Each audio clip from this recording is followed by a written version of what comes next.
Chapter 3. Now I, Jacob, had spoken a great deal to my people, but I can only write a few of my words because of the difficulty of engraving metal plates. We know what we put on plates will last, and whatever we write on anything other than plates will be lost and fade away. So we write a few words on plates, and they'll give our descendants and dear brothers and sisters a little knowledge about us or their forefathers. We're pleased to do this, and we work carefully to engrave these words, hoping our dear people and our descendants will be thankful for them. We hope they'll study them carefully so they can understand their ancestors, be grateful, and not disregard them. We've written these things for this purpose, so they learn we knew about Christ and had a hope of glory in Him hundreds of years before His coming. And it wasn't just us who had a hope of His glory, but so did the holy prophets before us. They believed in Christ and worshipped the Father in His name, and we also worship the Father in His name. This is the reason we keep the law of Moses, since it points our souls to Him. This lets us honor Him and His righteousness, just as it was credited to Abraham in the wilderness for being obedient to God's commands and offering his son Isaac. That event symbolized God and His only begotten Son. Therefore, we carefully study the prophets and have many revelations and the spirit of prophecy. Because we have all these witnesses, we obtain hope and our faith becomes unshaken, so we can actually command in Jesus' name, and even the trees, mountains, or waves of the sea obey us. Nevertheless, the Lord God shows us our weaknesses, so we know it's by His grace and great acts of condescension for mankind that we receive power to do these things. The Lord has done such great and awe-inspiring things. How unsearchable are His deep mysteries! It's impossible for mankind to discover all His ways. And no one knows His ways unless they're revealed to them. Therefore, brothers and sisters, don't disregard God's revelations. By the power of His word, mankind inherited the earth, and the earth was created by the power of His word. So if God was able to speak and the world came into existence and able to speak and mankind was created, then why can't He command the earth or His handiwork upon it, according to His will and purposes?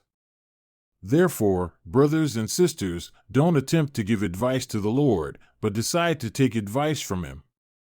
Indeed, you know He counsels wisely, justly, and very mercifully over His creation. Therefore, dear people, be reconciled to God through the atonement of Christ, His only begotten Son, so you can receive a resurrection according to the power of the resurrection which is in Christ, and so you can be presented to God as Christ's first harvest, having faith and receiving the promise of glory in Him before He reveals Himself in the flesh. Now, dear people, don't let this surprise you. Why shouldn't we speak of Christ's atonement and have perfect knowledge about Him? Why not have understanding of the resurrection and the world to come? My people, those who prophesy, let them prophesy so people can understand, because the Spirit speaks the truth, not lies. Therefore it speaks of things as they really are and really will be. These things are shown to us plainly to save our souls. But we aren't the only witnesses of these things, since God told them to former prophets. However, the Jews were a stubborn group, and they treated plain words with disdain and killed the prophets, and only wanted things they couldn't understand. Therefore, because of their blindness, which came from looking beyond the mark, they couldn't help but fall. So God removed His plain word from them and left them with things they can't understand, like they wanted. Therefore God lets them puzzle and argue. Now I prophesy by the Spirit, from the inspiration given to me, that because of the Jews' confusion, they'll reject the stone on which they could build a safe foundation. According to the Scriptures, this stone will prove to be the great, last, and only sure foundation offered to the Jews. Now, dear people, how is it possible these people, after having rejected the sure foundation, can ever build on it as their safe cornerstone? My dear people, I'll explain this mystery to you if I don't lose the spirit of revelation and get distracted by my worry over you. My people, let me remind you of the words the prophet Zenos spoke about the house of Israel, saying, Hearken, O house of Israel, and hear my words, the words of a prophet of the Lord. This is the Lord's message. I'll compare you, O house of Israel, to a tame olive tree a man took and nourished in his vineyard. And it grew, became old, and began to decay. And the Lord of the vineyard went out and saw his olive tree started to decay. So he said, I'll prune it and loosen the soil around it and tend it, so perhaps some young tender branches will sprout and it won't die. So he pruned it, loosened the soil around it, and tended it according to his word. After many days it began to sprout a few young and tender branches, but the main top was dying. And the Lord of the vineyard saw it and said to his servant, It makes me sad to lose this tree. So go and retrieve branches from a wild olive tree and bring them here to me. Then we'll cut off the main branches that are starting to wither away and throw them into the fire to be burned. And the Lord of the vineyard said, I'll remove many of these new, tender branches and graft them in places I choose. Then it won't matter if the original tree root dies, because I can still save its fruit for myself. Therefore I'll take these young tender branches and graft them in places I choose. Now take the branches of the wild olive tree and graft them in to replace them. Then I'll throw the ones I've cut off into the fire and burn them, so they won't take up space in my vineyard. And the servant of the Lord of the vineyard followed the Lord of the vineyard's plan and grafted in the branches of the wild olive tree. And the Lord of the vineyard had it tilled, pruned, and tended, saying to his servant, It makes me sad to lose this tree, so I've done this to perhaps be able to keep its roots alive, so they don't die, because I would like to save them for myself. Therefore follow the plan, watch the tree, and tend it following my instructions. And I'll place these branches in the lowest parts of my vineyard, where I choose, and that isn't your concern. I'll do this in order to save the tree's natural branches for myself and to store its fruit for myself in preparation for the harvest time. Because it would make me sad to lose this tree and its fruit.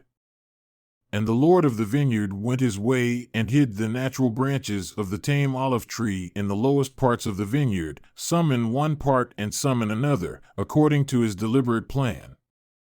After a long time had elapsed, the Lord of the vineyard said to his servant, Come, let's return to the vineyard to work there.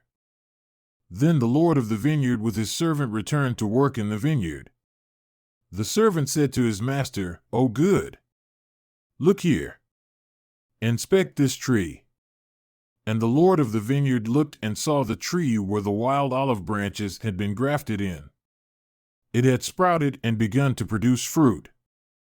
He saw it was good, and its fruit was like the natural fruit. He said to his servant, See, the wild tree's branches have taken hold of the root's vitality, so that the root has provided them with vigor.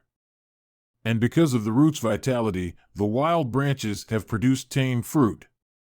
If we hadn't grafted in these branches, the tree would have died. Therefore I'll store plenty of fruit that this tree has now produced. I'll store the fruit for myself as part of the harvest.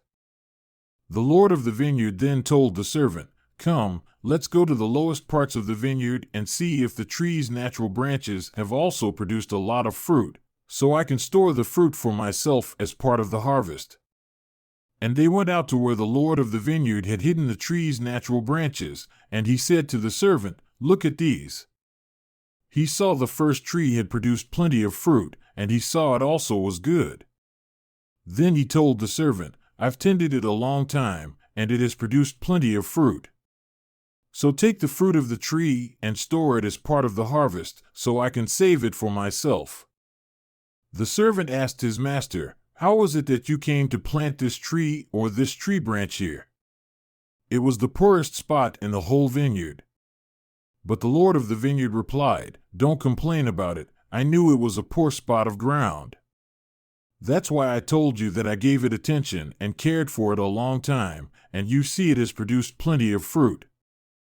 Then the Lord of the vineyard said to his servant, Look here. I've also planted another branch of the tree, and you know this spot of ground was poorer than the first. But look at the tree. I've tended it a long time, and it has produced plenty of fruit. Therefore gather it and store it as part of the harvest, so I can save it for myself." Then the Lord of the vineyard said again to his servant, "Look here and see another branch I've planted. I've tended it too, and it has produced fruit." And he told the servant, "Look here and see the last one.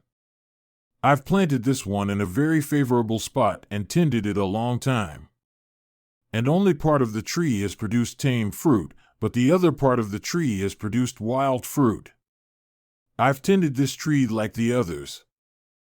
Later the Lord of the vineyard told his servant, "Cut off the branches that haven't produced good fruit and throw them into the fire."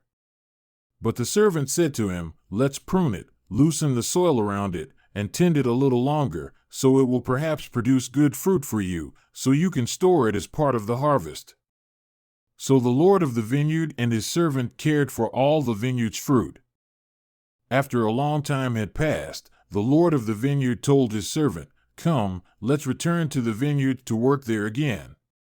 Because the time approaches and the end is coming soon, therefore I must store fruit before the final harvest arrives."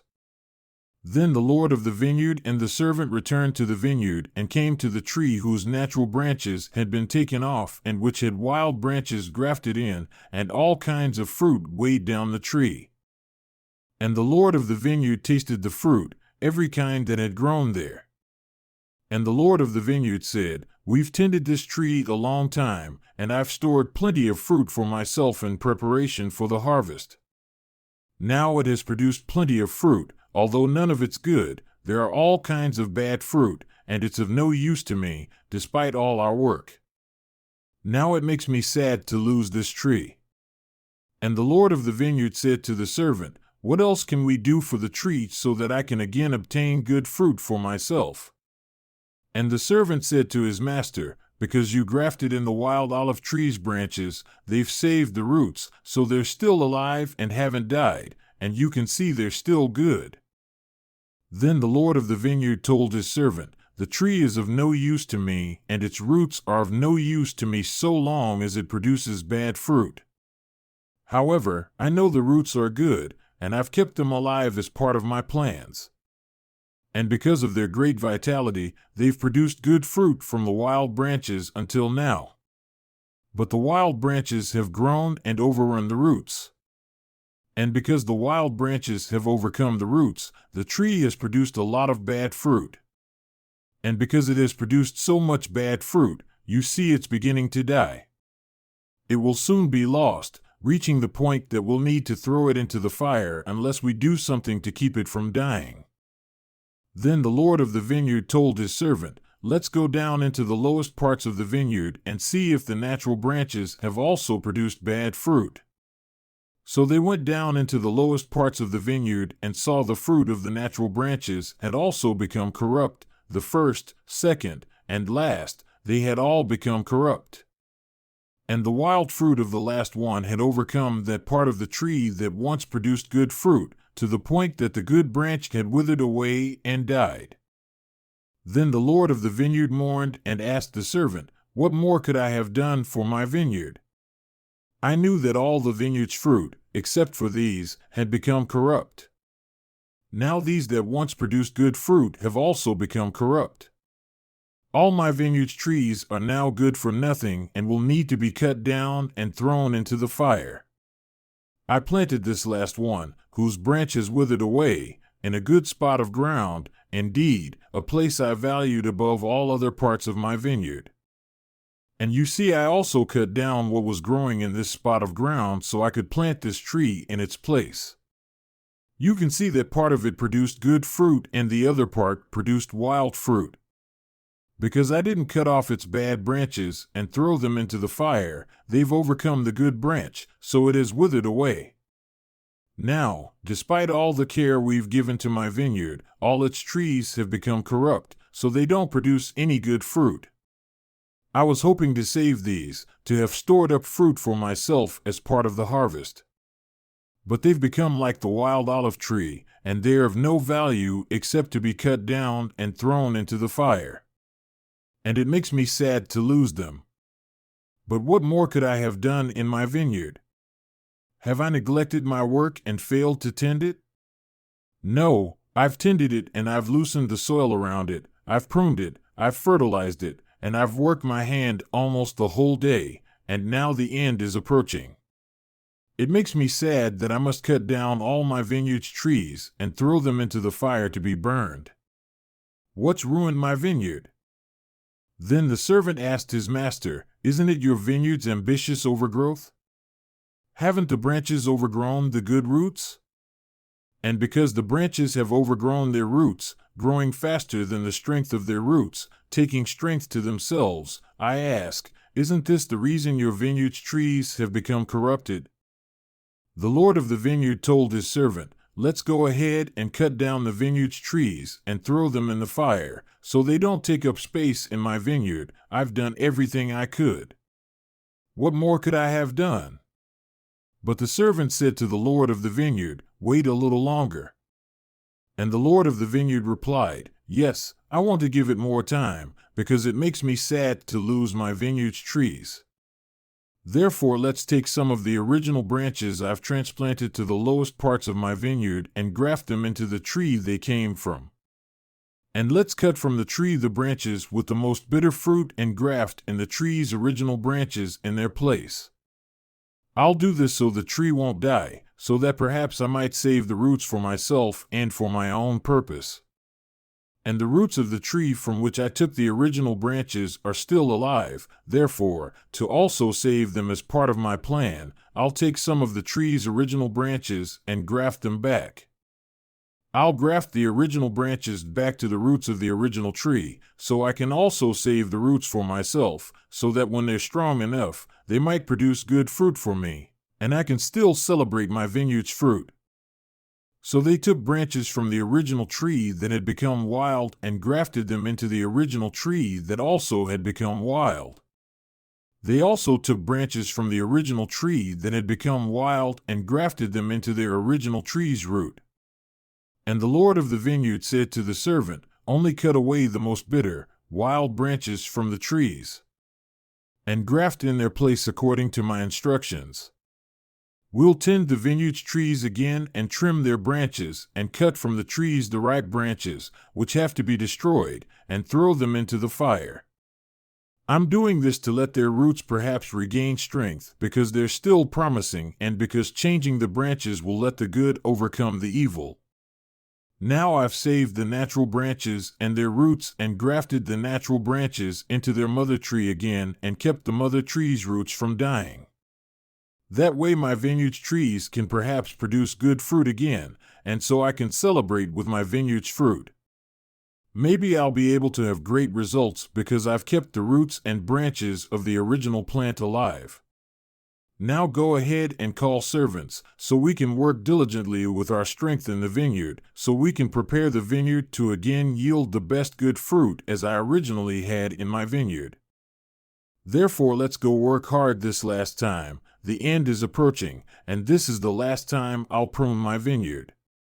Graft in the branches, begin with the last so they can be first and so the first can be last, and loosen the soil around the trees, both old and young, the first and the last and the first, so everything can be tended again for the last time. Loosen the soil around them and prune them and fertilize them once more for the last time. The end is approaching. And if it turns out these last grafts grow and produce natural fruit, then you will trim away so they can grow. As they begin to grow, you must clear away the branches that produce bitter fruit as the good gain size and strength. But you must not clear away the bad all at once, as that would let the roots be too strong for the graft, because we don't want the graft to die, and I don't want to lose my vineyard's trees. It would make me sad to lose the trees of my vineyard. Therefore you must clear away the bad in proportion to the growth of the good, so the root and top will be equal in strength until the good overgrows the bad and the bad is cut down and thrown in the fire, so they don't take up space in my vineyard. This will be how I'll rid my vineyard of the bad. I'll graft the branches of the original tree back into the original tree, and I'll graft the branches of the original tree into the tree's original branches. This is how I'll bring them back together, so they will produce the original fruit again and be united. The bad will be thrown out, including from my entire vineyard. I'll prune my vineyard just this last time." Then the Lord of the vineyard sent his servant, and the servant went and did as the Lord had commanded him and brought a few other servants. And the Lord of the vineyard told them, "Get started and work hard in the vineyard. This is the last time I'll tend my vineyard. The end is near and the harvest is coming quickly. If you work hard with me, you'll have joy in the fruit that I'll harvest for myself at the end of the growing season." Then the servants went ahead and worked hard, and the Lord of the vineyard also worked with them. And they obeyed the Lord of the vineyard's direction in all things. And original fruit again grew in the vineyard, and the original branches began to grow and produce abundantly, and the wild branches began to be cut off and thrown away. And they kept the root and the top equal based on their strength. This is how they worked with all diligence according to the Lord of the vineyard's commandments, until the bad had been thrown out of the vineyard and the Lord had saved the good for himself. So the trees had again produced the original fruit. And they became like one body, and the fruit was equally good, and the Lord of the vineyard had saved the original fruit for himself, which was most valuable to him from the beginning. When the Lord of the vineyard saw his fruit was good and his vineyard was no longer corrupt, he called up his servants and told them, "We've tended my vineyard for the last time. You see, I've followed my plans and have saved the original fruit, so it's good just like it was in the beginning. And you are blessed since you've been diligent in working with me in my vineyard and have followed my instructions, and it has produced the original fruit for me again, so that my vineyard is no longer corrupt and the bad is thrown away, and you'll celebrate with me over my vineyard's fruit. I'll store my vineyard's fruit for myself for a long time as we prepare for the end of the growing season, which is coming quickly. I've tended my vineyard for the last time and pruned, tilled, and fertilized it. Therefore I'll store the fruit for myself for a long time, as I had planned. And when the time comes that evil fruit again grows in my vineyard, then I'll have the good and bad gathered, and I'll store the good for myself and throw the bad away into its own place. And then the final season ends, and it will be time for my vineyard to be burned with fire.